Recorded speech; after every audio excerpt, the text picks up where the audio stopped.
As a point of departure, that idea is like keeps constantly in my mind, and is something that I wanted to continue developing. And then all of a sudden I have this beautiful opportunity to deal with the city in a sense that I never expected, which is to be in this promenade in Park Avenue, to display my work, and that experience that I have particularly with this city through these works that deal with that instability in a way that they depict.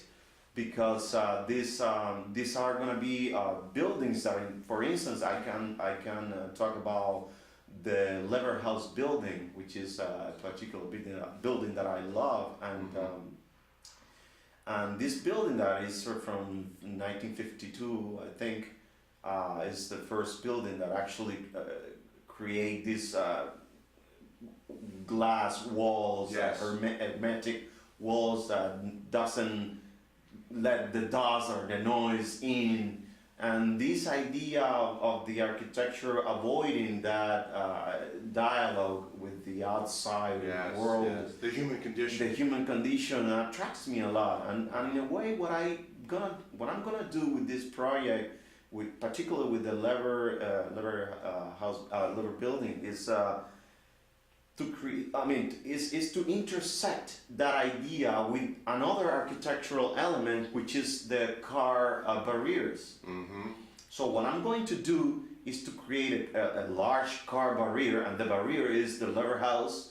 So it's gonna be like lying in straight, but all of a sudden that can move down, and to intersect with this elements in architecture, and with the building itself, it start to creating another layer of understanding the city and how the city relates to, how the building relates to the city, or the city to the building, and and that all that craziness around, So I want to take out of each building some kind of their nature, how they were made, which year they were made, how this one was influential to the other one, and I want to create that dialogue. It's an architectonic dialogue, but it's a social dialogue, because it's I don't know, there are so many buildings. For instance, the Met Life is another building that I'm very into it. I haven't decided yet what is going to be the relation of the MetLife building with the Park Avenue project, but definitely, it is, let's say, the entrance of that. You will probably be able to see both at one time, because it is at the end of that avenue. Exactly.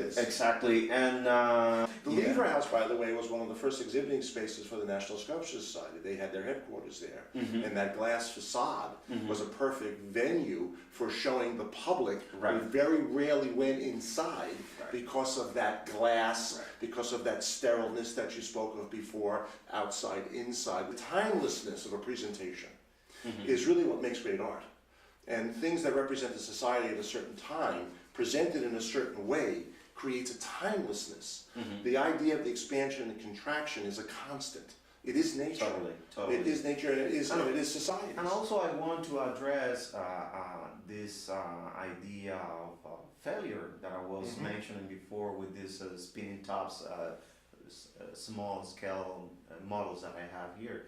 And because, also contraction and expansions, but also, success and failure. Exactly. So I want to definitely set, at least I think in the Seagram building, which is related to the Lever House in a way. But in this case, I'm gonna put it on top of one of these spinning tops. So you got that sensation of the possibility of failure. Absolutely. On that. And Nietzsche said it really well: fail once, fail again better. Exactly. And anybody that has succeeded knows the sense of failure, and that's the failure oftentimes that is the catalyst to the new idea and the energy and the moxie and the cojones to move forward. And if you don't have that, you'll just fail and you won't pick yourself up. So failure is instrumental in progress.